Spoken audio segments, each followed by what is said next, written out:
Le Caire, le cœur, le Caire, la guerre. Le cœur de la ville est assiégé, son cœur est piégé, son corps traquenardé, poignardé, poignardé dans ses tripes, poignardé, Égypte. Égypte, je t'aime à la folie, Allah, à la folie, Égypte. Assise dans mon canapé avec mes crayons, mes papiers, je pense à toi, tatoué sur mon cœur, ancré, ancré à la vie, à la mort. Je pense à tes femmes Égypte qui sont tatouées sur mon cœur. Tes femmes Égypte, tes femmes sont belles, belles, pas rebelles, belles, pas bebelles. Si belles, voilées, voilées Égypte. C'est pour elles que j'écris ce slam, pour Yaman, Amina, Mariam. C'est Miss Arabe, c'est misérable, femme de l'islam. Musulmane, superwoman, musulwoman, toujours bien mise. Mise de côté, mise sur mute, musulmane, muse de l'islam, islam, il s'amuse, muse, muselière, muse qui ment lentement, muse hypocrite, musique des cryptes, Égypte, Égypte, phallocrate derrière Allah, halte, qui va là, derrière Allah. Nour, Rawan, Jana, comment tu vas, comment tu vas? Comment tu vas? Laila, Yasmina, femme de Tahrir, femme égyptienne, femme mienne, femme du Caire, femme de verre, femme de vitre, ma vie est un jardin d'Égypte, un jardin de givre.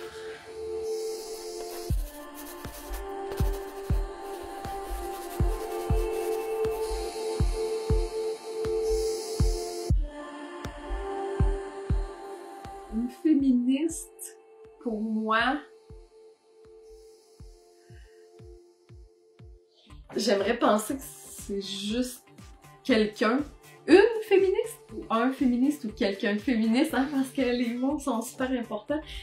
Ceux qui souhaitent l'amélioration de la condition des femmes en général, puis viser l'égalité. Moi, ma définition, c'est de juste libérer le corps de la femme, puis que la femme fasse ce qu'elle veut avec son corps. Voyons donc, ça n'a pas d'allure, tu portes une brassière, les animaux à base, ils n'en portent pas de brassière, tu vas te créer des problèmes de dos, blablabla. Puis elle est tellement engagée, tellement dans son rôle de féministe, que ça vient qu'elle ne voit plus à l'essence. Comme elle est bien avec une brassière, moi je suis bien avec une brassière, pourquoi que je devrais l'enlever à cause que ça va contre les valeurs du féminisme? Pas du tout, là. Moi, en ce moment, là, si je suis bien à me raser les bras, puis à me raser le tour de bras, à me raser peu importe quelle partie de mon corps, c'est mon choix, c'est mon corps. Puis moi, ça veut pas dire que je suis pas féministe pour autant. Je suis moitié d'un homme puis moitié d'une femme parce que c'est mes parents qui m'ont mis au monde. Fait que le féminisme, c'est d'accepter la partie qui est femme. C'est d'accepter tout le chemin qui a fait qu'est-ce qu'on est aujourd'hui. Puis d'accepter aussi que c'est pas fixe. Donc, qu'est-ce qu'être féministe? Ouais, c'est de prendre la parole aussi quand on voit des injustices des fois, d'intervenir, de viser l'égalité en quelque part, que ce soit dans toutes les sphères, là, que ce soit l'égalité conjugale, l'égalité salariale. Moi, depuis que je suis jeune, ok, moi, je suis tellement à l'aise avec mettons, ma sexualité, avec mes idées, en fait, avec toutes mes façons de penser. Tu sais, les gars, ils parlent de masturbation assez tôt. Puis, moi, à partir de secondaire 3, je me rappelle, avec mes amis, on était à une petite soirée de filles. Juste des filles chez mon ami. Puis, c'est venu sur le sujet de la masturbation. Puis, je dis, ben oui, moi, j'en ai pas de la porn.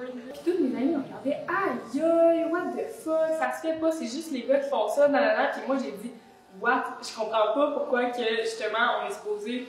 Ben, que mes amis me bâchaient, étaient comme, hey, ils me trouvaient vraiment bizarre de le faire. Sûrement que la plupart des filles le faisaient déjà, justement, en plus. Ben, le premier geste que j'essaye de poser, puis que je veux poser de plus en plus, c'est de m'attraper quand je suis dans la culpabilité. T'sais.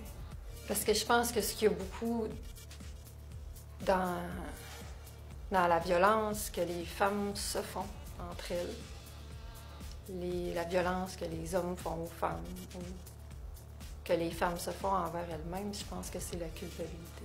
C'est où que je suis en train de pointer du doigt, de me pointer du doigt, de me rendre une autre qu'on peut discriminer ou qu'on peut taper dessus. T'sais. Puis j'ai encore à toutes les semaines des commentaires misogynes. Ah ouais, la fille, on le sait bien. Des commentaires négatifs sur ce que je fais parce que je suis une fille. Parce que je suis une fille. Puis ça me choque, puis ce que je fais, moi, à petite échelle, c'est peut-être répondre à chaque fois. En fait, pour moi, mon ami veut se mettre un crop top, veut se mettre une grosse craque de boule, veut se montrer les boules, ben c'est parfait, tu sais. Puis moi, féministe en a daily, je le vis en fait juste de mettre ce que je veux mettre. Ça, mettons le matin, ça me tente de mettre un petit crop top que quand je lève les bras, on voit un petit peu mon ventre, ben je vais le faire, tu sais. Même si mes amis, des fois, ils peuvent porter des jugements, de ouh, elle se montre le petit bedon aujourd'hui, ben oui, calisse, je me montre le petit bedon aujourd'hui, puis je suis bien là-dedans, fait que genre, c'est moi, c'est ça, moi c'est le même que je le vis. La revendication la plus importante, c'est les femmes devraient revendiquer juste pouvoir être sans aucune honte. Je pense que la plus grande revendication, c'est est-ce qu'on peut juste être une femme qui a un clitoris à la naissance, de pas qu'il y ait de honte rattachée à ça et d'actions violentes comme l'excision. La honte d'être violée, la honte de ne pas être celle qui possède le plus, la honte d'être vieille. Il y a une pièce que j'ai vraiment adorée. C'est de Michel Tremblay. Ça s'appelle Les Belles Sœurs. Je trouve que c'est une pièce formidable qui met en scène des femmes. Des femmes frustrées, révoltées, aliénées, qui ont besoin de prendre la parole. Puis Michel Tremblay leur donne la parole. Parce que moi, ma Carmen, ça fait longtemps que j'y ai dit ce qu'ils valent les hommes. Ça, elle pourra pas dire que je l'ai pas averti. Au bord des larmes. Puis elle finira pas comme moi, à 44 ans, avec un petit gars de 2 ans sur les bras, puis un écœurant de mari qui veut rien comprendre, puis qui demande son dû 2 fois par jour, 365 jours par année, quand ça t'arrive à 40 ans, puis que tu t'aperçois que t'as rien en arrière de toi, puis que t'en as rien en avant de toi, ça te donne envie de tout crisser là, puis de tout recommencer en neuf. Mais les femmes, ils peuvent pas faire ça. Les femmes sont pognées à la gorge pis ils vont rester de même jusqu'au bout. Tout comment, là, ben vraiment les femmes, là, ils se dénigrent, là, ben sur elles, là, à propos d'eux, là, ils viennent me dire, là, tu sais, à chaque fois qu'ils commencent un shoot, hey, c'est vraiment fou, mais tu vas avoir de la job à faire sur Photoshop, ma fille, je suis vraiment pas cute, nanana. Puis je suis comme, hey, arrête de dire ça, tellement pas. Puis moi, ma mission que je dis, c'est, je veux te montrer que t'as tort, je veux juste te montrer que t'as pas raison. Colin, je vais pas rien mettre de Photoshop dans ta face, puis tu vas te trouver belle en Colin malgré tout, là, tu sais. Fait que c'est pas à cause que j'ai un super bon appareil photo, c'est pas à cause que je mets des belles couleurs en arrière que t'es plus belle, t'es belle, point, tu sais. Moi, en tout cas, j'ai vu plein d'œuvres, puis quand je lis qu'est-ce qui a été fait avant moi, les femmes comme Nancy Spiro, Ida Applegrove, Kiki Smith, ce sont des femmes qui ont fait une pratique en art visuel. Et puis, dont le travail et le charisme et la présence, je veux même pas dire la force parce que ça nie leur fragilité peut-être aussi, que leur force puis leur fragilité m'ont vraiment touchée, puis elles vivent en dedans de moi, elles affectent mon travail. J'ose espérer que ma peinture puis mon dessin porte ça ou continue ça, du moins. Dans ce sens-là, il y a une force parce que oui, elles m'ont transformée, ces femmes-là. Puis elles continuent de me transformer, puis je continue de me questionner puis d'aller voir leur travail. Moi, je vais vous montrer une personne que j'aime beaucoup. C'est Madame de Maintenon. Je la trouve très intéressante. Je trouve que c'est une des premières féministes. C'est la deuxième épouse de Louis XIV. Et alors qu'avec sa première épouse, il faisait tout ce qu'il voulait. Il y avait des maîtresses royales à n'en plus finir, des bâtards à n'en plus finir, etc. Quand sa première femme est décédée, qui était un mariage politique, il a choisi par amour Madame de Maintenon et a adopté une vie plus religieuse, plus pieuse, mais plus morale aussi. Puis je pense que c'est un beau modèle qui n'a pas cédé au roi, donc qui avait ses propres idées, qui a fait de l'éducation pour les femmes, puis je pense qu'on la connaît encore trop peu. Simon Goupil, je l'ai découvert il n'y a pas vraiment longtemps. Il fait de la photo quand même de mode, il fait un peu de tout en fait, là. Puis j'ai remarqué, il a quand même photographié comme Alex Labbé et tout, des influenceurs. Puis je vois des affaires quand même qui sortent de l'ordinaire, puis qui mettent, tu sais, des personnes pas nécessairement en valeur qu'on pense normalement, mais ça donne des résultats super nice. comme justement cette fille-là, comme, tu sais, Colin, elle a du rouge à lèvres ses lèvres, puis normalement, tu veux tout le temps enlever ton rouge à lèvres ses lèvres, là, tu sais. Mais c'est tellement beau comme photo, puis je trouve que ça, c'est un art qui me rejoint beaucoup, puis j'aimerais ça me rendre là. On peut décider de sexualiser ou pas un humain, mais moi, j'ai un red flag, un drapeau rouge. Quand moi, je dois me questionner ou que je dois faire le travail à la place des autres, dans le sens que je dois avoir une crainte que mon corps soit sexualisé quand je m'en vais dans un environnement public, ça, c'est bizarre. Ça, pour moi, c'est très étrange. Alors que pour certaines personnes, c'est tout à fait naturel de dire, ben fais attention à comment tu t'habilles parce que tu vas donner comme un peu le droit aux gens de te traiter de façon inférieure parce que tu suggères, tu évoques la sexualité ou un certain éros. Mais ça, là, tu sais, ça date d'il y a longtemps, là. Les hommes, vous avez des privilèges. Vous êtes choyés, vous êtes chanceux. Vous, les hommes, quand vous parlez en réunion, vous êtes écoutés, vous êtes respectés.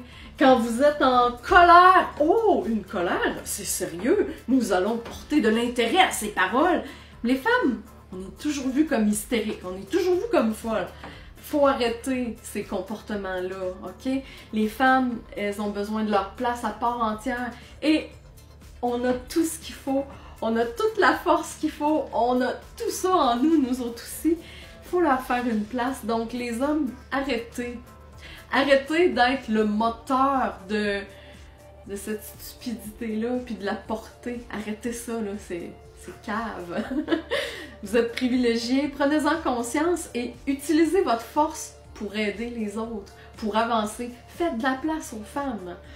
Parce que tant que tu es inconscient d'un comportement, tu génères plus de résistance, plus de violence, t'es la première personne qui va en souffrir, qui va en être malade. Puis ça, on est tous des humains, on le sait. Pas besoin d'avoir un code moral externe. Quand on est inconscient puis qu'on merde, ben c'est nous autres, après ça, qui souffrent les premiers. Peu importe leur niveau d'inconscience ou leur niveau de violence. Moi, je leur souhaite, pour mon bien-être et le bien-être de tous, d'un moment donné, prendre conscience de leur comportement. Je leur souhaite ça, c'est ça mon message. Puis je souhaite ça à tous les humains. Parce qu'on a tous été violents d'une manière ou d'une autre. Il n'y a pas un humain sur la planète qui peut dire « Moi, j'ai jamais eu de violence en dedans de moi ».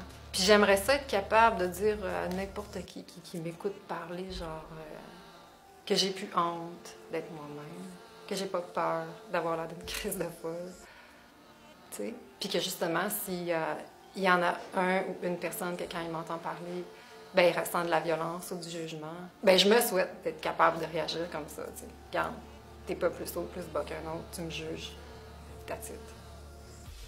Tu sais, je suis ce que je suis, avec toutes les fucking blessures du monde, là, puis avec toutes les blessures des femmes, je suis ça.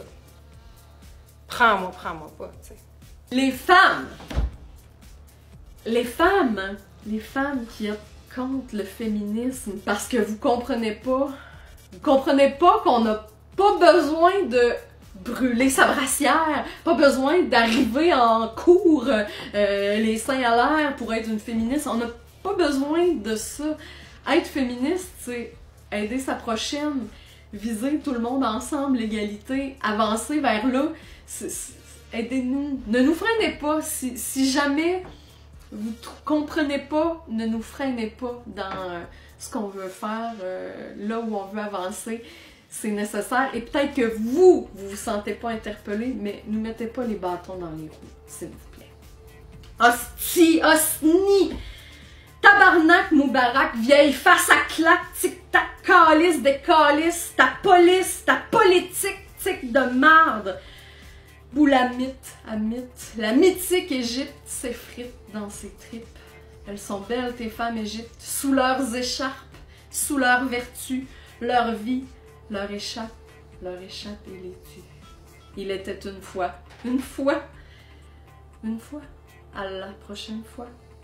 Un peuple grandiose qui s'ankylose, gardé proche du meurtre de la terreur, c'est l'heure, un leurre. L'heure sans les moyens de rien, Moyen-Orient.